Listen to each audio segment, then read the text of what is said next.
Hey guys, it's Ryan here with HobbiesofaMan once again, and today we're going to be doing our wrap-up video for the month of July. And I actually ended up watching a lot of TV, so this is going to be the main kind of subject here for today. Then it's going to be comic books, because I read a bunch of them, and then my manga and my book section should be pretty small, right? So, you know, same as always, feel free to skip to the section you like. If you don't want to watch it at all, feel free to come back for a different video, right? So, yeah, so I do have updates actually, so let's talk about those first, right? So, well, it's just one update, right? And that is that I launched a new channel. It's called the Sword and Sorcery Book Club. It's basically the same concept as what we do here, right? It's book reviews and comic book reviews and short story reviews and stuff like that, but I wanted to nicheify myself a little bit more, which is something I really didn't want to do. I've been thinking about this for a long time because I know that basically the way that YouTube works is that you're supposed to nicheify, right?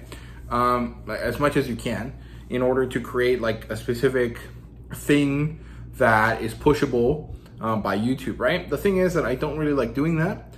And I think that that's partially why my channel has grown so slowly compared to other people that started in the same time period as I do, right? The other factor is, of course, that I'm kind of boring compared to other people, right? But that's not really like I can't really fix that without like changing my personality, and I'm not gonna do that for YouTube, right?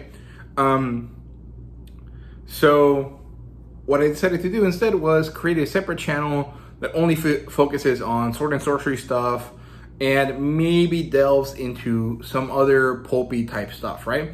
I actually wanted to call it the Pulp Fiction Book Club, but I thought that, you know, people would confuse that with Pulp Fiction, the Quentin Tarantino movie, and be confused about what the hell I'm supposed to be reviewing on that channel. So I decided to go with Sword and Sorcery, which niches me a bit more than I would really like to have been nicheified, but also is broad enough that I can continue to review quite a lot of stuff, right? Like certain comic books like Barbaric still fit into that genre, but it's mostly going to be a Robert E. Howard type channel, right? It's going to focus on Conan comic books. It's going to focus on Robert E. Howard stories. About half of them aren't actually sword and sorcery, but Robert E. Howard is synonymous with sword and sorcery, so it's fine. It's not going to be a big deal. I'm also going to talk about some Sword and Planet type stuff, right? Some John Carter of Mars type stories, right? Which I've done here on the channel before. And I'm curious if I should do all of my Edgar Rice Burroughs stuff over there or keep the Tarzan stuff here, because, you know, Tarzan and Jungle Adventure type stuff is not really the same as Sword and Sorcery.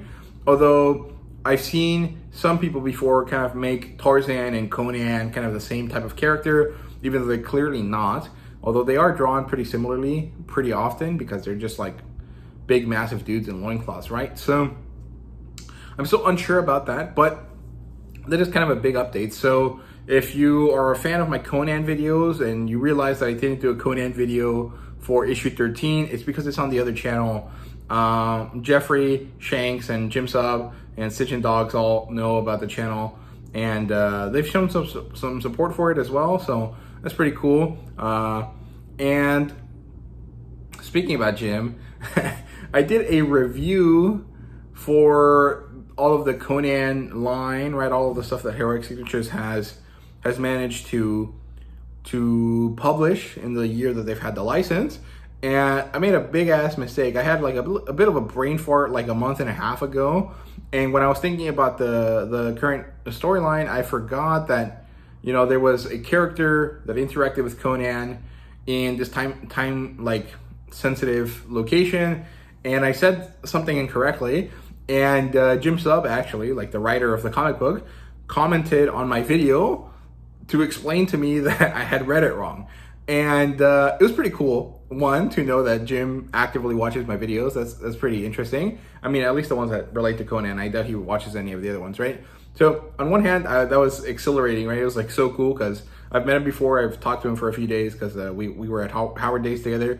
And I mean, at this point, he's become one of my favorite creators, right? So it's really cool to know that one of these creators that I find super valuable and cool and interesting and very good at their job follows my videos. But it was also kind of absolutely mortifying to have the guy that wrote the story that I'm complaining about tell me that I read the story wrong, and that's why I'm complaining about it. And it was pretty funny. I laughed a lot about it by myself. And it's a weird thing that I can't really share with like normal people, right? Because they wouldn't understand.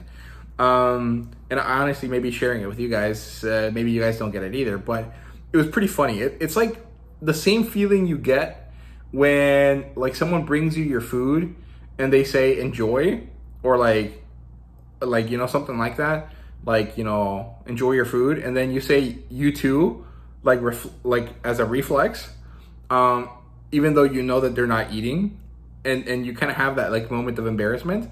It was the same idea, and there's something really funny about it, but also kind of like really like cool or exciting. I don't know what to call it. It's like, it's cool that I was recognized by a creator that I like, even though I probably have a better chance of him recognizing me than most people that also do reviews, because I've met him and I talk to him for like a few days at a time, or like for a few days, you know, kind of like continuously.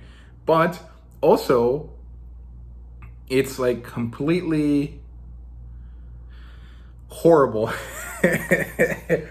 to mess up so badly that the creator has to go on the record and like tell you, hey dude, you're wrong, right?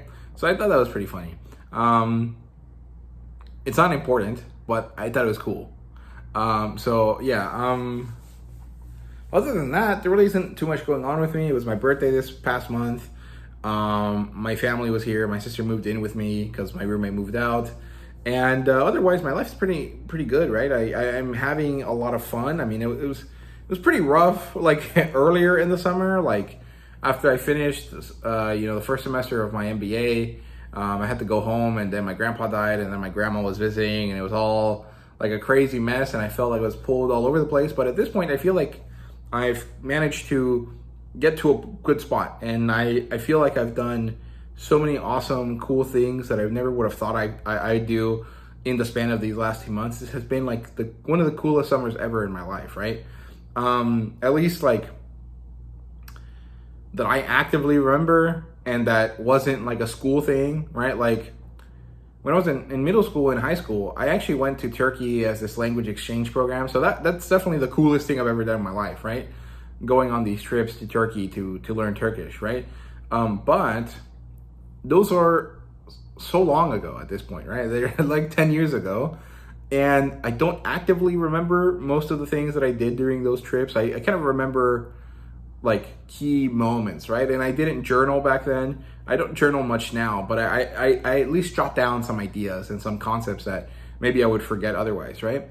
And so like what I've been doing this year, right? Going to Howard Days, getting to see a movie early, and then going to the One Piece Symphony have all been amazing, super cool, once in a lifetime type of experiences, right? Well, Howard Days isn't really, because, you know, it happens every year, but also like it might never happen the same, even though I go every year, right? So I find that to be very cool, right? Very exciting, very enjoyable, and it makes me really happy. So it's been really, really good. Now, you guys didn't need to know that, so let's move on to the watch list now, right? So let's actually look at all the stuff that I've been watching this month, right? So I watched Kingdom of the Planet of the Apes for the second time. I watched it with my family, and it was better on the rewatch. Actually, I liked it better the second time. I mean, I liked it both times, but the second time I could like pay attention better, if that makes sense. I don't know why. It was odd. Usually you pay less attention, but also the fact that I already knew the storyline let me focus on other things. And I think focusing on those other things gave me a better enjoyment of the film, right? So I think also the familiarity helped with some of the dialogue issues that I had, where I couldn't really hear what the monkey characters were saying all that clearly. So that was good. So I really enjoyed that. Then I watched Life. This is a Ryan Reynolds and Jake Gyllenhaal, I think, like trapped in space with a alien movie, and it's pretty good. It's not amazing either, but I remember watching it in the theater with my family, and I also remember watching it at home, and then we watched it this time again because my dad forgot that we had seen it, and then by the time he realized that we had seen it already, he was like, oh well, it's too late, let's just finish it. And that was pretty fun. It was cool. We got to use my brand new couch that I got from my roommate's girlfriend, who also had a roommate that was moving out, and she had this relatively new couch, so I just got it from her. And it's a really good couch, so I'm pretty happy about that. It was a nice way to kind of use the couch and kind of make sure that it's nice and comfortable, right? So that was cool. I watched Transformers Rise of the Beast again, and it was much better this time, actually. I really enjoyed it the first time I watched it. I liked it the second time when I watched it at home, and I liked it even better this third time. For some reason, watching it in Spanish, and maybe it was just the happy feeling that we were having at the time, right? Because it was like 4th of July, we were eating some burgers, and it was like kind of just late, and we didn't really want to do anything. We didn't want to go outside and find a place to get fireworks, to look at fireworks. So we just decided to stay home and watch a Transformers movie. And something about that just made that movie much better and more fun, and it was great. I really liked it.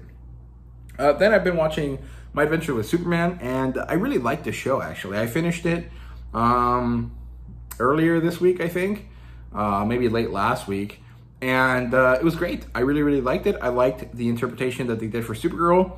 I'm not that big of a Supergirl fan, so I don't really know too much about her. I liked her. I thought she was fun. I actually really enjoy that show. I think it's really great because it's not really about superheroing. It's about, like, you know, this guy that just has like issues that everyone else has, which is like, do I fit in? Am I worthy of love and care from others? Am I weird? Am I like even supposed to be here, right? And as an immigrant kid, that makes a lot of sense to me, right? And it's really cool. I really like that. I thought it was fun. The added element of like Kara also being there was cool because she also deals with those same feelings, but in a way that's a bit more like simplified and crushed down and helped by the fact that, you know, Clark is there already and he's already been through some of this stuff and he can help her assimilate more, right? So hopefully we get to see more of that in the next series. I know that the next season comes out sometime later next year. They have a third season. They announced it at SDCC. So that's pretty cool. Overall, good stuff. I have thought about doing a review for it. I do want to do a review for it, but at the same time, I think that it's kind of too late for that already. So I'm not really sure if I'm going to talk about it on the channel properly. But, you know, just know that I liked it. So there you go. Then I watched Blue Lock episode Nagi. I watched that in theaters. I got to go for it for free because I had some points on my Cinemark app, and it was not a great movie. It was not bad by any means, but at this point, when I'm watching an anime movie, I'm expecting something bombastic and awesome and great, and sadly, the Blue Lock movie did not really deliver, mostly because it's only slightly different from the main season. Like, the main season follows Isagi as he goes through the Blue Lock program, right? And the thing is that the episode Nagi does the exact same thing, and so the process is more or less exactly the same with only a few differences, right? Instead of having Bachira and Kunigami and Chigiri, you have the guy that has glasses that's really stupid, and you have what's his name, Nato, like the purple-haired guy, and that's really the only difference. And Nagi, of course, is like a bored genius type character, where Isagi is like a earnest, like, oh, I don't know if I'm good enough, but I'm gonna try my best type character. And so there really is no real difference. Honestly, the coolest part was the post-credit scenes. There was like 20 extra minutes of content, and it was all just like clips for the next season, which is like the U20 part of the story, right? Which I've not really read, but I know a little bit about, right? So that's probably the best part, and that makes it pretty disappointing as a movie, right? Because it didn't offer anything special. If I had paid for this, I'd be pretty upset. Thankfully, I didn't, so it was pretty easy to overcome the issues I had with it. But man, if someone spent like more than $10 on this, I bet that they were pretty upset because it was not that good. I think the Haikyuu movie, the dumpster fight, was much better, and it also had the same level of like irrelevance to the plot that Blue Lock had, right? But that one was much better because it had an emotional arc to it. It had, structure, and also because Hinata is a much more enjoyable character than Nagi to me, right? So it had some extra kind of goodness to it that Blue Lock just didn't get to have, right? So yeah, if you're a big fan of Nagi, you'll probably like this. If you're okay with Nagi but don't really care too much either way, you probably won't like it. So there you go. Then I watched Bad Boys #4, or Ride or Die, or whatever it's called. And I really enjoyed this. I thought it was a really, really fun movie. I had a lot of fun with it. It was a really nice throwback to like old school comedy action movies, which I don't think we really get too much of nowadays.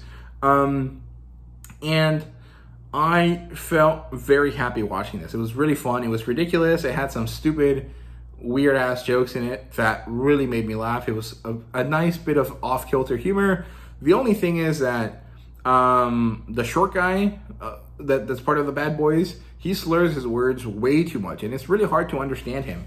And that was a bit annoying throughout certain parts of the movie. But broadly speaking, it was a good movie. I liked it. It was fun. It was really great. So yeah, then I watched Fly Me to the Moon. This is a contemporary rom-com type movie set in a historical time period. The historical time period being the Apollo mission when they land on the moon, right? And there's really great stuff about this movie, and there's some weird, not so great stuff about the movie.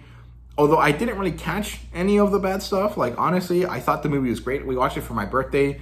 I was not really expecting anything out of it because it was the only movie that I hadn't already watched that was interesting to me at the movies that week. Because previously I had watched Blue Lock and Bad Boys, right? So it was the only other movie that was left, and I wanted to go watch a movie for my birthday. So we watched it, and it was really fun. It follows Channing Tatum as he fumbles the bag with Scarlett Johansson all over the place, and then realizes that she's a horrible person, so he doesn't want to be with her anymore. But at that point, Scarlett Johansson has fallen in love with him, and so she tries to do everything in her power to get him back, and it all kind of works out. And it's really fun. It's cool. I really like Scarlett Johansson in this movie. I think it's nice to not have her be this like emotionless badass type character that she is in so many of the action movies that she's in. This was a great show of her ability to act, right? Because her character was someone that was really good at scamming people, and part of that was having, accents and backstories and a bunch of different kind of things going on all the time, and so she had to act like a bunch of different people all the time, and it was really fun. The only real issue that I had with this movie was that it felt and looked and had the production type value, like feel to it, that a biopic would have, right? However, it was clearly made up, and that was confusing. That was kind of annoying. And the best way I can sum this movie up in terms of vibes is that me and my roommate, the one that moved out, so my friend Chris, I told him, hey man, this feels like when we watched Oppenheimer last summer, but it doesn't make you feel depressed at the end. It feels kind of exciting and fun. It feels like wholesome at the end, right? And he laughed and he was like, yeah, that's exactly what this feels like, right? And so it has that same kind of vibe to it. It feels like a serious bio-type pick that's focusing on these two characters that somehow we never knew about. And it turns out that it's not true. And you can kind of clearly find that out, throughout the movie. But the fact that it had that biopic vibe was a bit concerning to me, because it could really come off as like fake news in a way, or like make people think about the Apollo missions in a way that is not accurate to reality. And that's kind of not great, right? Because it has that like docu-series type feel to it. That's kind of odd. So yeah, but it was a good movie. I recommend it. I've been watching some episodes of How I Met Your Mother as well. My sister likes to watch it while she's having dinner, and so sometimes I just sit down with her while she eats and just watch it with her. It's pretty fun. I really like How I Met Your Mother. It's kind of funny because it's kind of bad and it has some messed up jokes in it and stuff, but at the same time, those characters are so fun. They're not necessarily relatable to me. I mean, I think that they become more relatable the older I get, but they're just funny, and it's just like a friend group, right? Like, there's nothing special about these characters individually. They're not like the Big Bang Theory characters where they're all highly successful except for Penny, right? And they're not like specifically pigeonholed into a role. They're all kind of different in How I Met Your Mother, and that makes it a lot more realistic, I guess is the right kind of word. Although, to be honest, my life is much more similar to Big Bang Theory than How I Met Your Mother. But, like, you get what I'm saying, right? Like, they're much more accessible than Big Bang Theory. And I think that that's good, and I like that. And it makes all of the jokes, even the kind of messed up ones that Barney does, make more sense and be more accessible and funnier. And I really like this series. And it's one that I have a lot of nostalgia for, because I think this is the only series that I ever actively, like, saw and finished that, like, I, like, remember having, like, a visceral reaction to the last episode when it came out on on TV, because I was like, what the fuck is going on, right? But it was cool. I really liked it. I've been having fun watching these episodes, right? Then I went to the movies again. I've been going to the movies a lot this month. And we went to watch Twisters. Me and my sister wanted to watch it. One of her friends tagged along. And it's a really fun movie, actually. Glenn Powell is a great character. I think that he does a great job at being that, like, guy with a heart of gold that just has a really punchable face, right? Because he does. He has this, like, annoying, like, oh, I'm better than you smirk. But he's not really that type of person, and he does that a lot in his characters, right? And I really enjoy that. I think it's fun. So I like that aspect of him. So I like Glenn Powell. And this movie was good. It's not necessarily my favorite. I think that the female character was a bit lacking in some parts.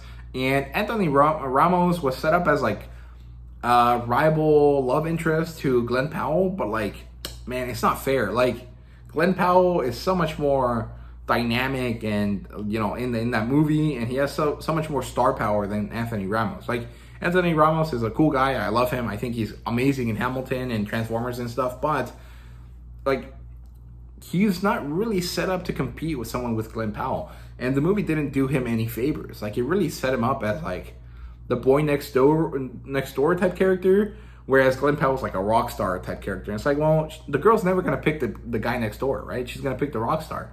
And then it turns out that the rock star actually is much nicer and better as a person than Anthony Ramos' character. So it's like, fuck, man. Like, you never gave him a chance, right? But it's a good movie regardless. Then I watched Warcraft, actually, and I watched this on Netflix. And I was not expecting anything good about this movie, but I had seen it and I had heard that it was enjoyable. And I gave it a go, and it was pretty good. The wizard character on the human side was a bit nebulous. I didn't understand his plotline all that much. Like the one that's supposed to be the Guardian, right? That ends up being, like, part of the bad guys. I didn't really understand him and his motivations and stuff, but everyone else was great. Travis Fimmel was in this, so that's awesome. I love him in the Vikings, and it was nice to see him in something other than that. Although he has the same kind of character that he has in Vikings. I like the half-orc lady a lot. I'm sure a lot of people realized that they thought orcs were hot thanks to this movie. And I also really like the concept of it just being a bunch of Hulks with, like, Conan garb, just fighting and killing each other and killing human characters. And the wardrobing was really ridiculous and over the top, but it was fun. And I just had a good time with this movie. It was a good fantasy movie. I was going to call it a sword and sorcery movie, but it wasn't really sword and sorcery. It didn't really have that feel. It was more of a generic fantasy movie. And I would kind of almost call it like a Dungeons and Dragons type movie. Like, it has that kind of feel to it, right? And I guess that makes sense because Warcraft is basically that type of game. Because it's a massive multiplayer online role-playing game, right? So it's an MMO RPG, right? That's what it is. I don't know. I've never played it, but I liked the movie. I thought it was fun.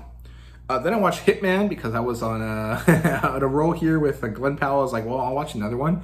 And I love this movie. I think it was really fun and ridiculous, but they made it work really nicely. So I like that. I think Glenn Powell's ability to change between the kind of sad loser character that he is as, like, Gary, and then, like, the cool badass guy as Ron was really awesome. I like the transition where the character becomes more like Ron throughout the story. I think that's really noticeable and really cool. And Arjona, I can't remember her name, Adria Arjona, she is amazing. She's so beautiful. She was so hot. And the movie was really fun. And she really made it work because you have to have this, like, almost like ridiculously naive type of character to really buy Glenn Powell's character, right?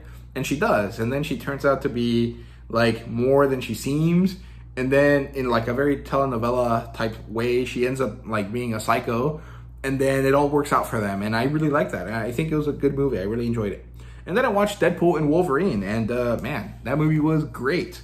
The thing is that I think you have to be very plugged into the comic book movie sphere in order to truly appreciate Deadpool and Wolverine, because it makes references to like literally every Marvel movie that has ever come out, even if it's not MCU, to some level or like, you know, degree, right? And so if you're not really aware of most of them, you're kind of miss some stuff, right? But I think that if you're someone that's less plugged in to that sphere, you might kind of end up not really enjoying it that much. I really liked it, but I wouldn't necessarily say that it's like Far From Home or Endgame level, right? Like Endgame is the greatest MCU movie, right? After that, I would say probably Iron Man 1 and then Civil War, and then, you know, the other Captain America movie, the one with Bucky, right? Winter Soldier. Those are probably the 4 best MCU movies. Far From Home and the first Spider-Man movie somewhere in there, in that kind of like top 5. Deadpool doesn't really get to the level of those movies, but Deadpool manages to encompass some things that I think most comic book movies don't really manage to do, which is that it really feels like a comic book come to life. It really seems like they just pulled a wacky, ridiculous what-if story, threw it, you know, onto the TV, and just it worked. And I really like that. There's a lot of great, you know, moments and scenes and stuff like that. I don't want to talk too much spoilers here, so I won't, and I don't think I'll do a review. So just know that I like this movie. I give it an 8 out of 10. I would recommend you watch it at least once in theater, and then after that, maybe never watch it again if you don't really feel like it. I think I will watch it once more when it comes out, you know, on Disney Plus or something. But I wouldn't necessarily go out of my way to watch this in theaters again, because I didn't like it that much. Like, I really enjoyed it, and I had a lot of fun with it, and I think it was great. But once is enough. I don't think I'll get more enjoyment out of it if I watch it again. In fact, I might end up liking it less, because there's just so many moving parts, and they all kind of work. But this isn't really a movie properly. Like, there is a underlying narrative, but it's not about the narrative. It's about these cool individual moments that are strung along together into this really awesome set of like 2 hours that you just are super pumped for. And you're really, you know, chowing down on popcorn, and you're drinking your Coke, and you're just like having a great time with this. And then you finish the movie and you can forget about it, because it's not like you don't reach a catharsis, you don't reach a final destination, you don't reach a final character arc.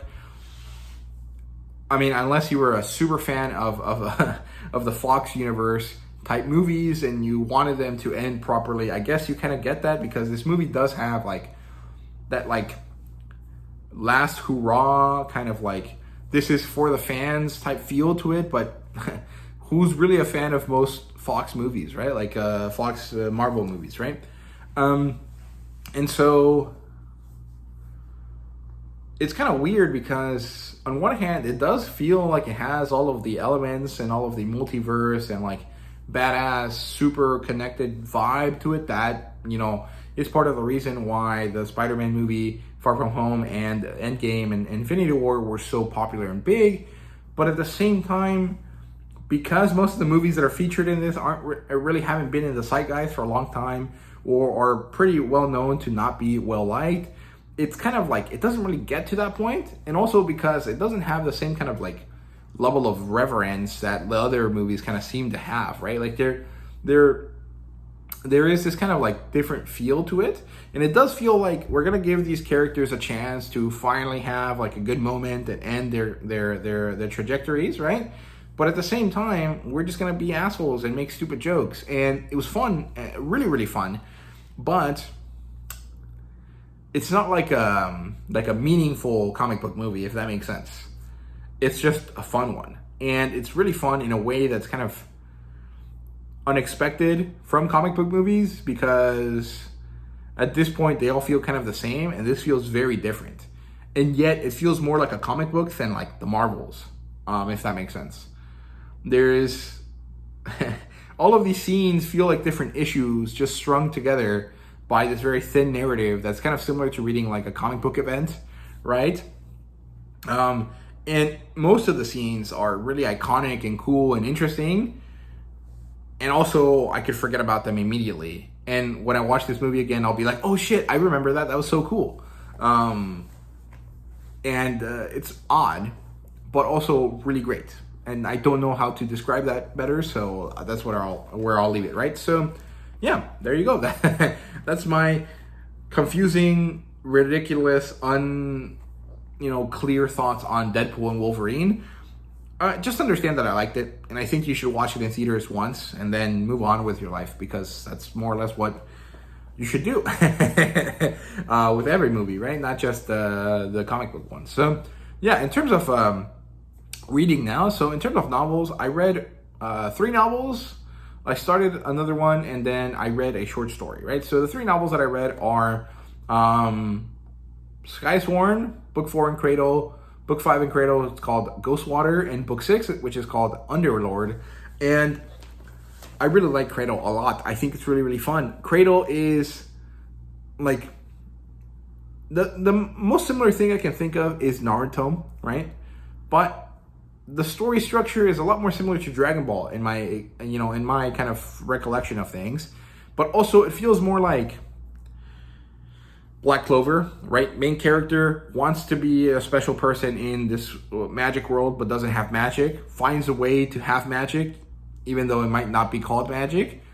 Gets really cool powers, becomes like some sort of like darker entity, or has some sort of connection to a darker entity in some way, and continues to progress, and then somehow ends up having to fight bigger and badder and more powerful enemies, and somehow manages to get on top, right? Like, technically I described like every shonen ever, but particularly I think I described Naruto and Dragon Ball and Black Clover. And I think that Cradle manages to be the best, or more like the most fun aspect of those things, condense it into like a cultivation type narrative, and then turn it into a Western novel. And I think Will White did an amazing job with this. And it's funny because he didn't really think that this would be his main series, and somehow ended up being one. And now he's working on an animation for it, and they just released a new trailer for it that looks awesome. It's not going to look like the animation they're working on. It looks different from what the animation is going to be like. But the sizzle reel that's like a 4-minute trailer is really awesome, and I really, really like it, and I think it's super cool, and I recommend you guys check it out. I'll leave a link to it down below. But the series is really, really fun. This section of the story that I read is books 4, 5, and 6, and they're basically the second major story arc in the story, right? So the first story arc is we meet the character, he escapes from his village, he learns that he actually has power, his village was just too stupid to recognize it, and that's the end of book 1. He moves on from there, and then book 1 was basically like a prologue to the story, right? Books 2 and 3 are about advancing him to the same level as everyone else that is supposed to be his age, because he's super far behind, right? So that's where the second arc ends, or the first arc ends with him reaching the same level as everyone else that's his age in this empire that he's now part of. Book 4 starts the next arc by finishing off the previous arc, which entails a battle against an enemy that is slightly stronger than Linden, right? The main character. The battle also ends up being a battle between the 2 houses that are represented by Linden and this bad guy that he's fighting, whose name is Jay Long.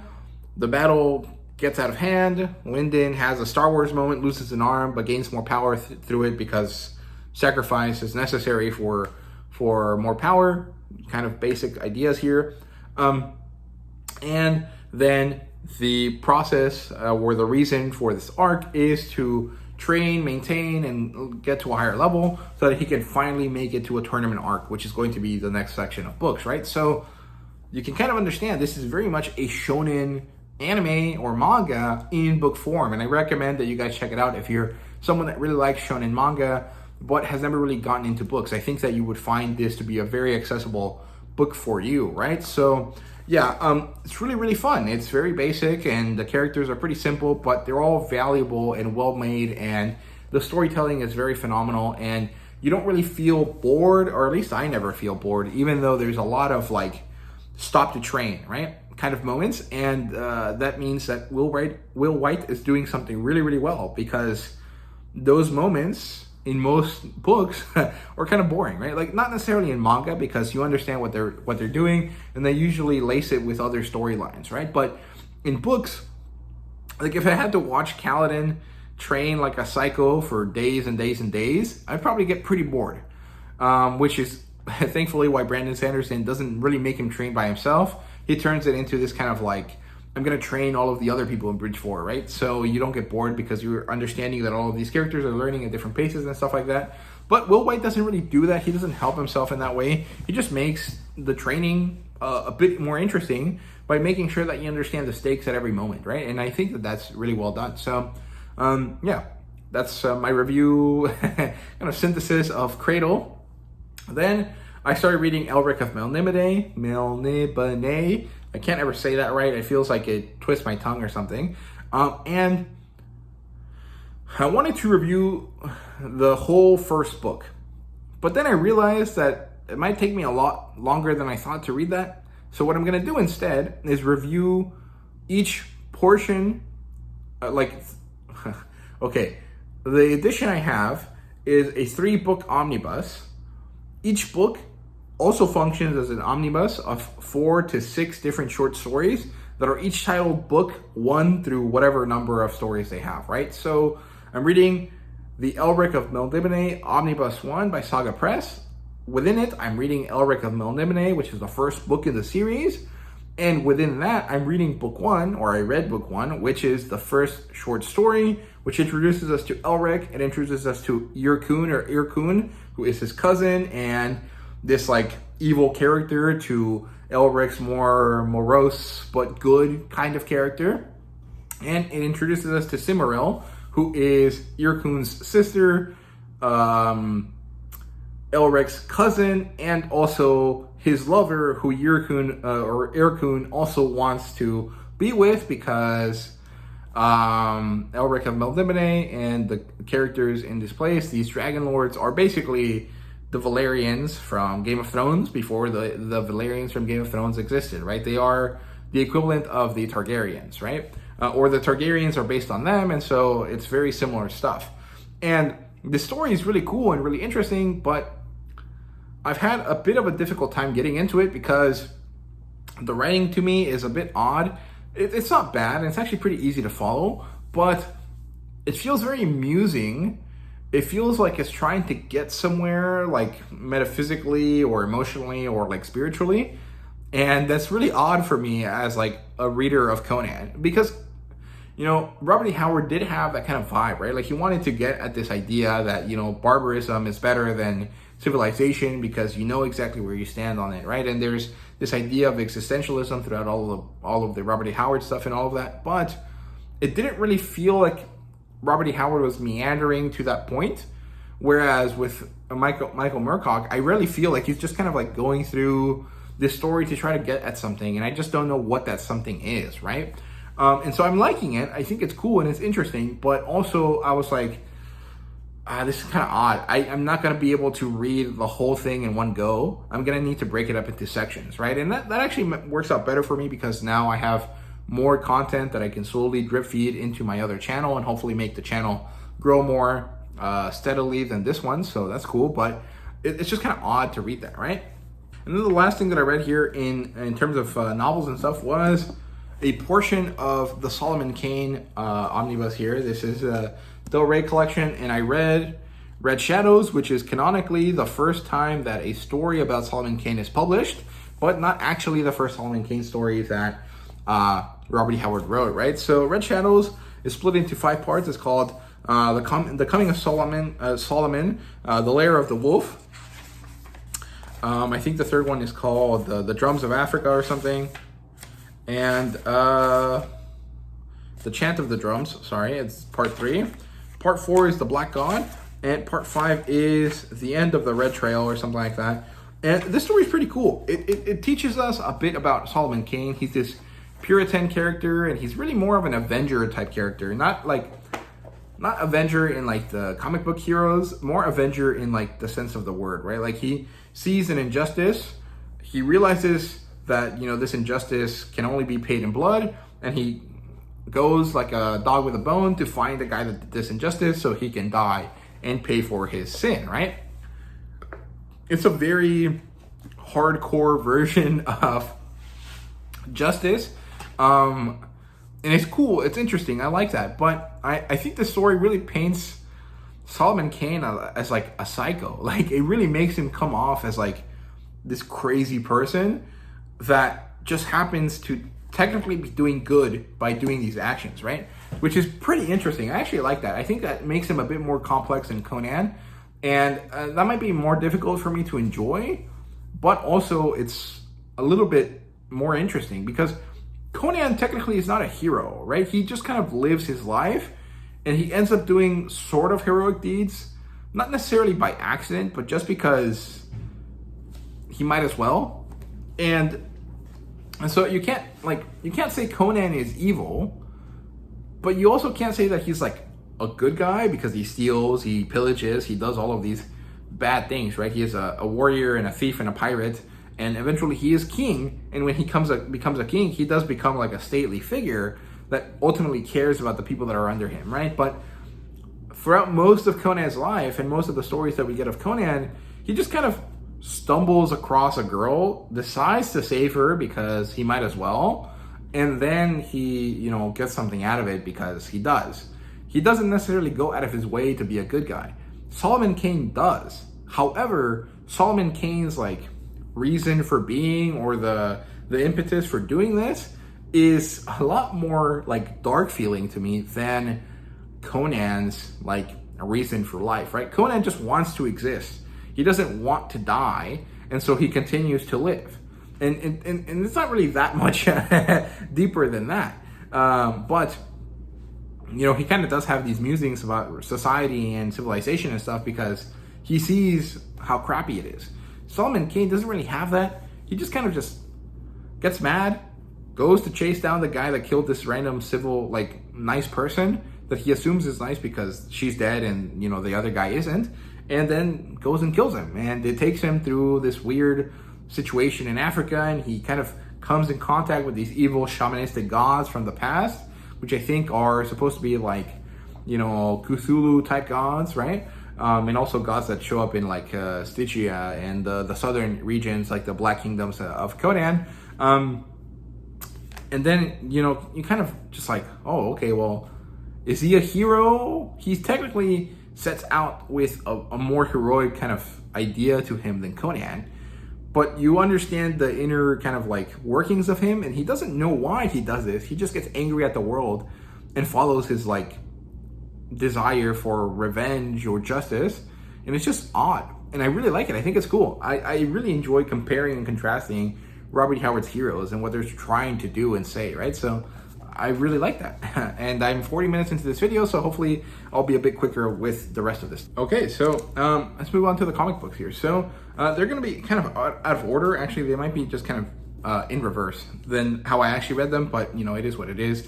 That's how I grabbed them, so I'm not going to bother changing the order to satisfy some weird like OCD tick of mine, right? So yeah, so let's start with Calvin and Hobbes here. I did a review for this a few days ago, so you might want to watch that instead. But ultimately, this is a really immensely special story. There's something about it that is just so comforting and nostalgic, even though I've never actually read this story before. It's really satisfying and wonderful, and it actually got to me kind of emotionally by the end of the second little compendium here, because these books are like made into a box set so that you can store it like a normal book, even though they're these like weird sideways ones, right? And very broadly speaking, I recommend everyone read this. It's really amusing. It's not necessarily funny. I mentioned it in my review. Funny is when it makes me laugh out loud. Amusing is when I understand that it's funny and find some level of happiness because of it, but not necessarily enough to make me actually laugh out loud, right? And so the series is immensely amusing. It's very often very like understandably comedic, but it rarely made me laugh out loud.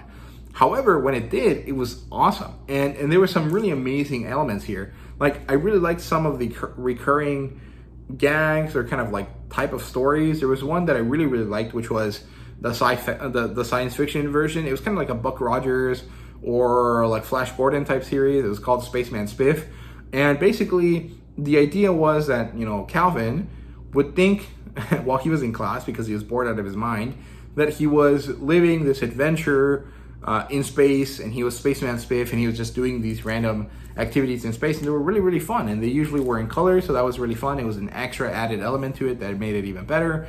And this series is just phenomenal. It has a lot of heart to it, and I really, really like that. It's also interesting that it's so limited, because Bill Watterson did work for 10 years on this, and then he was like, okay, I'm done. We're not having any more, and I'm not giving my rights off to anyone, so no one can make merchandise or turn this into an IP or do anything with it besides me. And I think that that's really cool. Also, it's a bit sad because I would like to have like some Calvin and Hobbes Funko Pops. I think those would be really fun, but it is what it is, right? So yeah, then keeping up with the comic strips, I read Tarzan, The New Adventures. I read both of the story arcs in this book, and I really enjoyed both of them for different reasons. The first one, I think that was better written, although they were both written by Roy Thomas, and the artwork was amazing in it.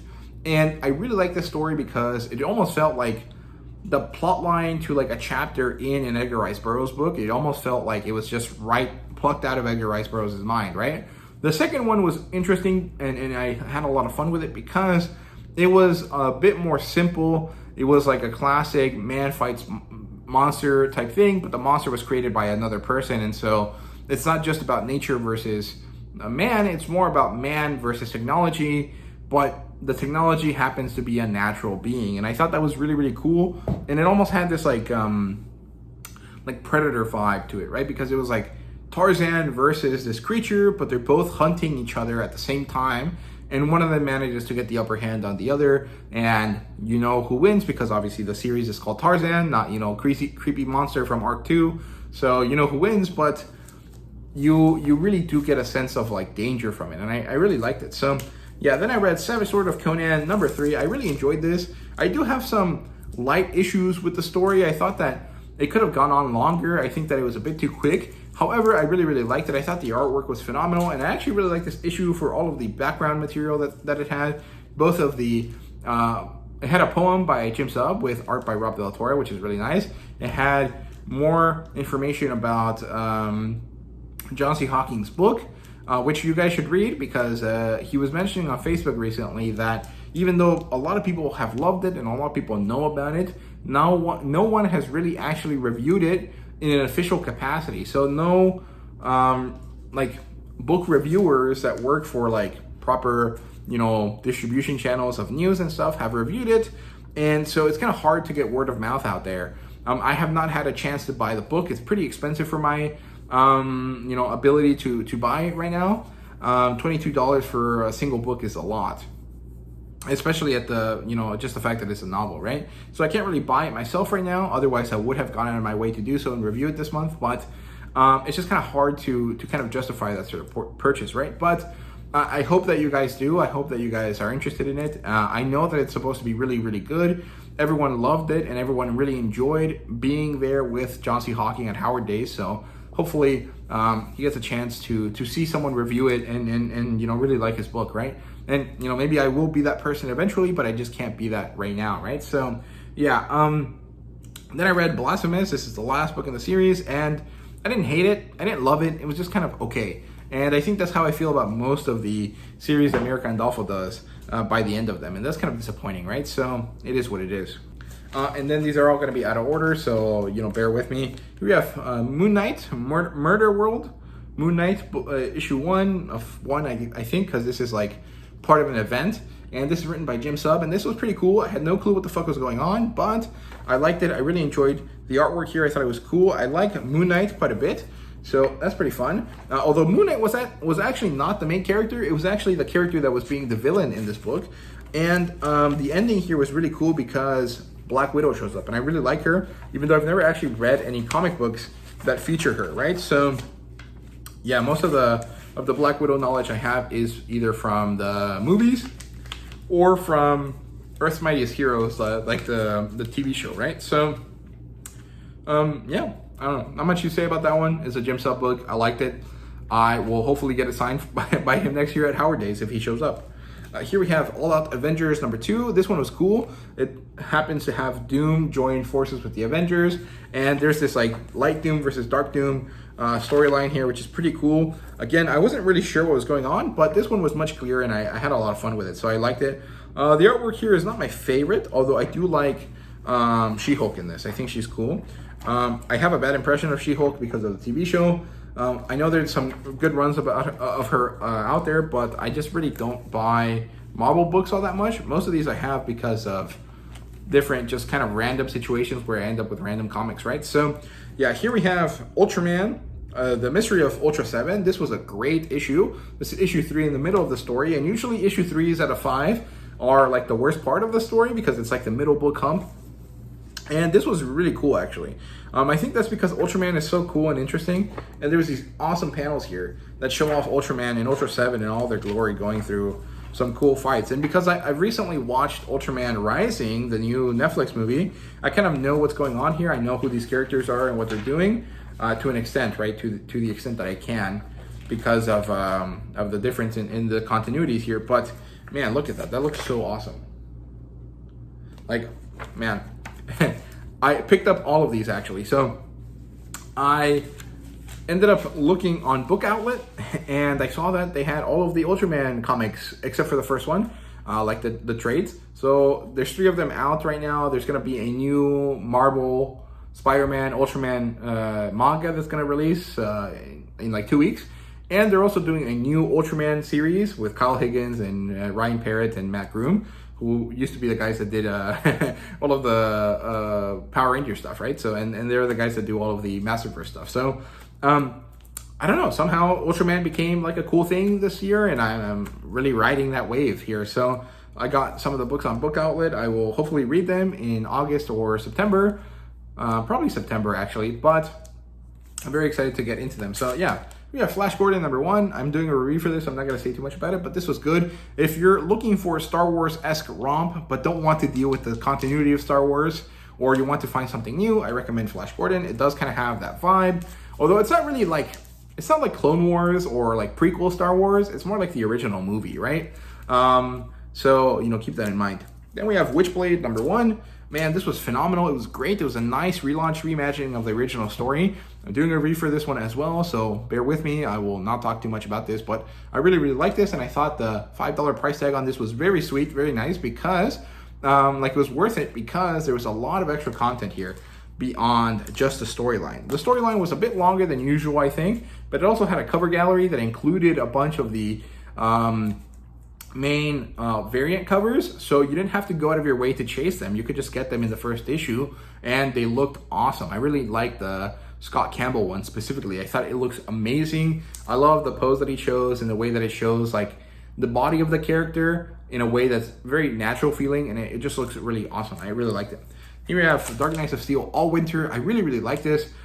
This has that Viking-esque vibe that it has, you know, on the cover, and it was really fun. It was all in black and white, and then at the end, the last page has color on it because of the big reveal that happens. I'm not going to tell you what it is, though, and I thought that was phenomenal. That was a great way of using that. However, the black and white was more like a grayscale, but they managed to make it good enough that you, like it still looks like it's properly black and white and not just like colored and then, you know, thrown through a black and white filter. So that was cool. I really liked it. It also had a backup story called Heir to the Sea. Also very good. It was about Aquaman, so that's cool. Then we have Transformers #10. Awesome stuff. I really, really love the series a lot. Daniel Warren Johnson is getting a lot of accolades for this. I think he won 2 Eisner Awards recently at San Diego Comic-Con. Good for him. I love that. That's cool. You know, I don't think I care about comic book or book awards all that much, but it helps him become more recognized, and it helps him get better jobs and more, you know, better ways to leverage his abilities and his talent for better prices and stuff. So I think it's good that he got that. I don't really care personally, but, you know, he deserves those opportunities, and he deserves, you know, the accolades he got. So good for him. Red Sonja #12, good stuff. I feel like it's running a bit long, but I've been saying that for like 10 issues at this point, so it is what it is, right?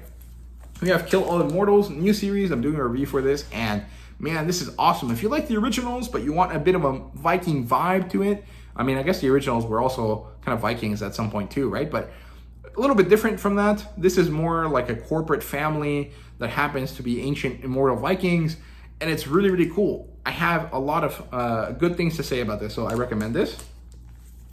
Dawn Runner number 4, it continues on with its Evangelion references, and this one particularly was very crazy. It was very cool. It was very different, and I really, really liked the big twist that happened at the end here. There's also this really beautiful image that somehow reminded me of Delicious in Dungeon when, okay, so spoilers for Delicious in Dungeon. There's a part where they revive a character that, you know, was important to them, and they did this with a dark ritual, and the way that image happened was very similar to how the image in this happened for the transformation of a character. It was really, really cool. I like that. Here we have Ain't No Grave number 3. This is awesome. I'm loving this story so much. Scotty Young and Jorge Corona are doing great, and it's really cool that it's a Western type story. So I'm really, really liking that. Here we have Thundercats number 6. Awesome story. Again, I really like this issue. It was about Panthro. So he was basically alone, and he was fighting these vulture men, and it was a very like Mad Max kind of esque type storyline. It was awesome. You know, Panthro was in the Thunder Tank across the desert in a very classic, you know, like Thundercats type vibe.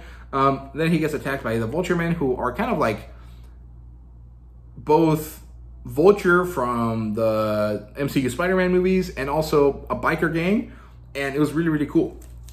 Then we have Chitara number 1. This was interesting. It's a prequel type story, and it features Chitara as the main character, and it's mostly talking about her ability to have prophetic dreams. And that's kind of the crux of this story. It's her realizing that this ability is important and how she's going to use it. But I did have some issues where I didn't understand the age of the characters all that much, and that was a bit disappointing, right? So it is what it is. And then we have Conan the Barbarian number 13. This is awesome. This starts a new story arc. I did a review for it on my Sword and Sorcery book channel if you guys are interested, and it was awesome. I really, really, really liked it. It was basically Conan going out on a hunt, hunting some bears and some wolves, and also kind of dealing with his young adult issues, right? Which at this point are not, you know, puberty and anger and girls, but actually, you know, like faith. Like, what is he? What is his religion? What is he believe in? Why does he not believe in Crom when everyone else does, right? Like, it was mostly about that.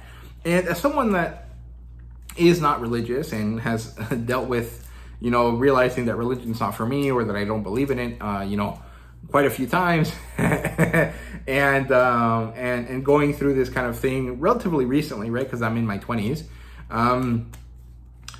There was a part of this that really resonated with me. It was about Conan going through the forest, and he was talking about Crom, how he doesn't really believe in him, but then realizes that, you know, okay, I don't believe in Crom, but then when death happens, what do I say? What do I do? What is left for people that don't believe when prayer is the only thing that you have left, right?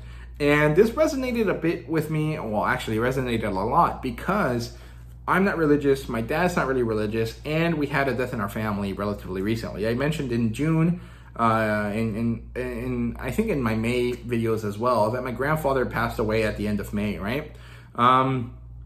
It was, you know, the last parent my dad had left. My grandma had passed away a long time ago, and my dad had to rush to go see his dad before his death. The thing was that I was really struggling with not being able to comfort my dad the way that I thought was necessary, right? Like, when someone dies, people tell you, you know, it's okay, they're in a better place. And broadly speaking, that is like a religious idea, right?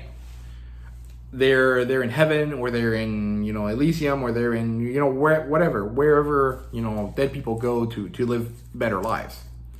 The thing is that I can't say that to my dad, because he knows I don't believe it, and he doesn't believe it either. And because I don't believe it, even though I'm sincerely trying to comfort him, it comes off hollow, right? My grandma does believe in God very much, right? She's very serious about it. And when she told my dad the same thing that I was trying to tell him, right? When she told him, you know, your dad's in a better place now, it's going to be okay. Even though my dad doesn't believe it, there is a certain level of like acceptance or like truthfulness or like I don't know, like sincerity to that I couldn't really come up with, because I know that she believes in it properly, right? That would just be saying platitudes, right?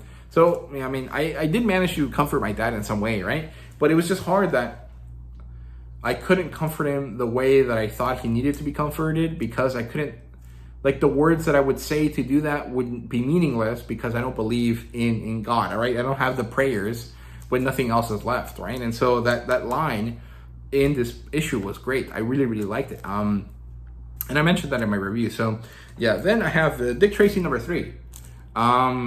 This is interesting. I really like the color coding of all the characters. I think that's really fun, but I was a bit bored by this issue, mostly because it was like a lot of exposition with not a lot of action, which is kind of funny because I think there's more action in this than in the previous 2 issues, but the exposition was so heavy that I wasn't really interested in it, which is kind of sad.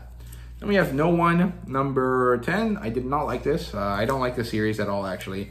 At this point, I'm very upset with it because it's just, I think I'm missing parts of it, but I don't know what they are. And also, it was like just a bunch of talking heads, and nothing really ever happened, and that was kind of annoying.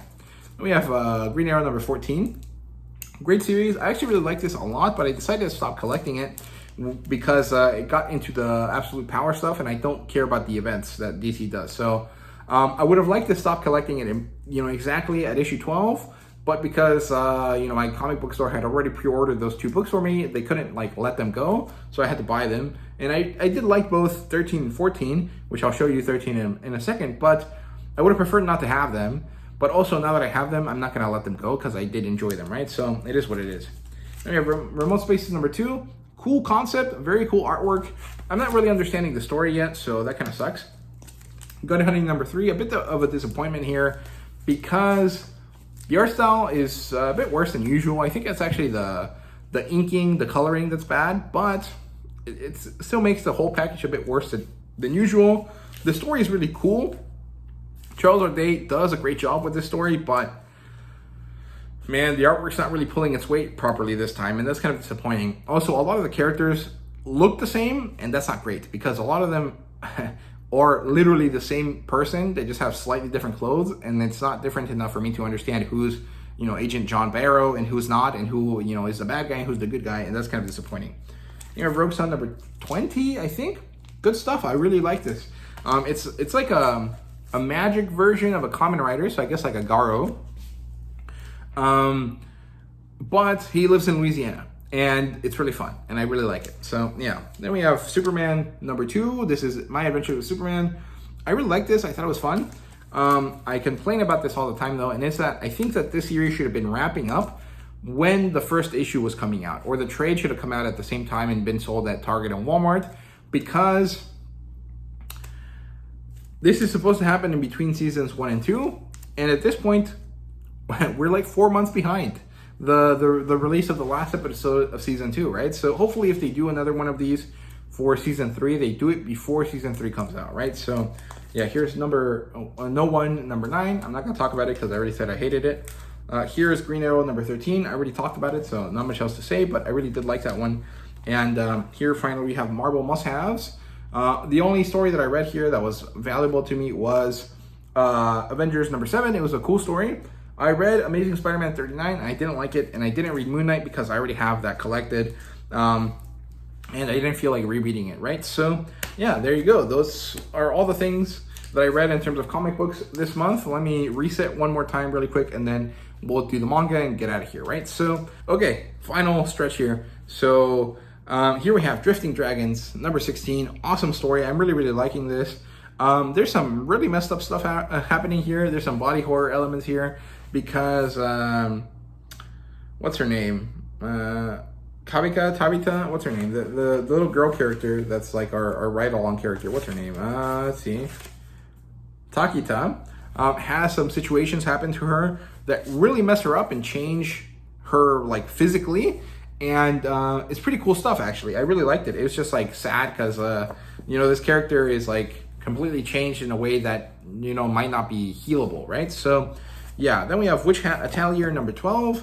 Man, this series is wonderful. If you have not read it, I recommend you do. It's really, really great. They finally went back to like thicker volumes, which is great. I think they changed back to the right type of paper stock here. So It was really, really good. I love everything that happened here. It was very interesting and exciting and different and kind of scary. And I love that combination. The girls here are going through the difficulties of realizing that, you know, they could help more, but because of the rules of witches and wizardry, they can't do everything they can. And so they're kind of chafing under the rules a little bit. And this is kind of concerning because breaking the rules turns them into bad guys, right? Like literally, like they would become dark wizards, right? Like in Harry Potter. And obviously they don't want to do that, but also they're starting to realize that there is something wrong with the system. And I think that's really, really cool.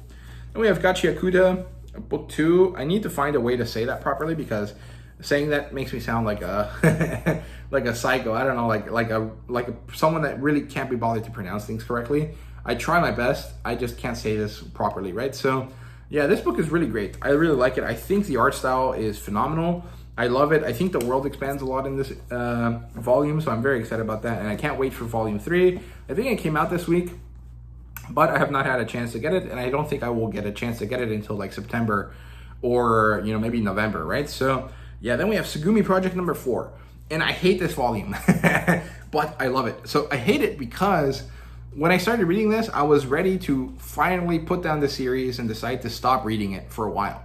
And then I read this and I fucking hated that I wanted to go pick up the next volume immediately because it's so great. It's so awesome. The world expands so much.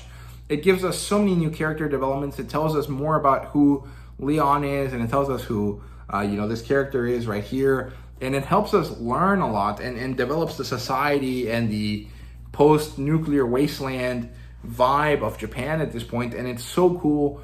It reminds me a little bit of The 100. But it's so different and so cool and interesting. And I hate that this is the volume that I was expecting to finally drop the series at, and somehow now I want to collect more of it.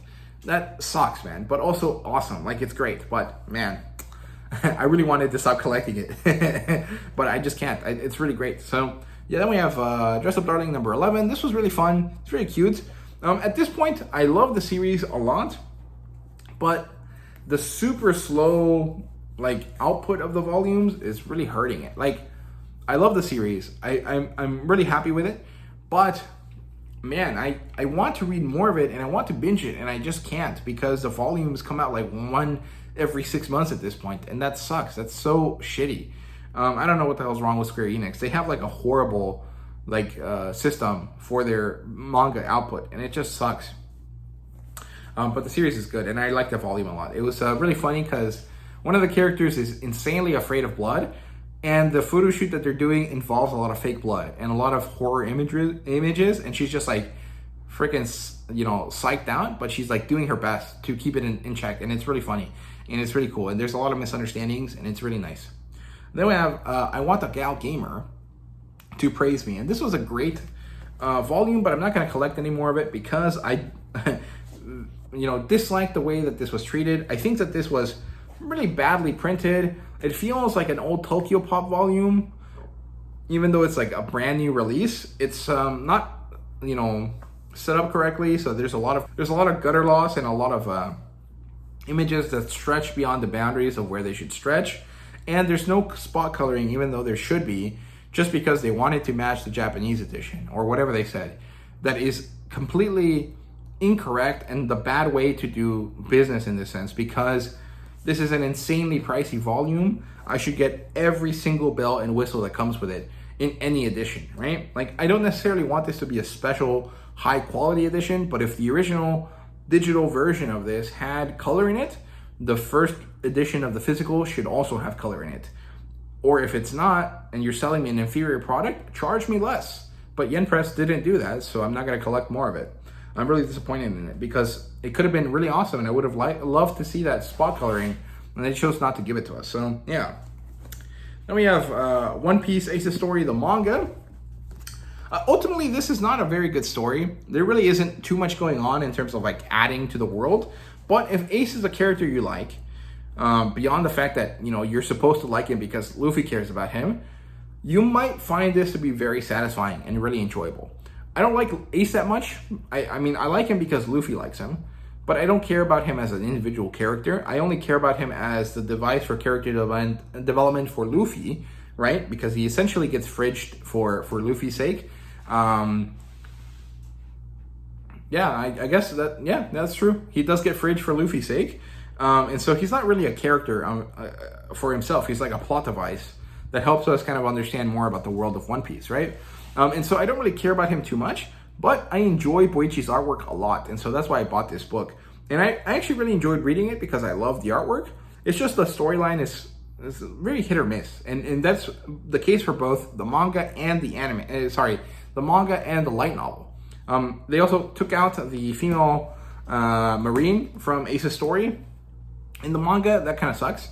And these also collect the 2 chapters that Boichi did for One Piece Remix, right? So when Oda released the 1000th chapter of One Piece, the Shonen Jump office got together and organized a bunch of different creators in order to create, secondary spin-off type manga type stuff to celebrate this achievement, right? And one of the things they did was get Boichi to draw Mihawk versus Zoro, because Oda had mentioned in a comment before that he really wanted to see that fight in Boichi's art style.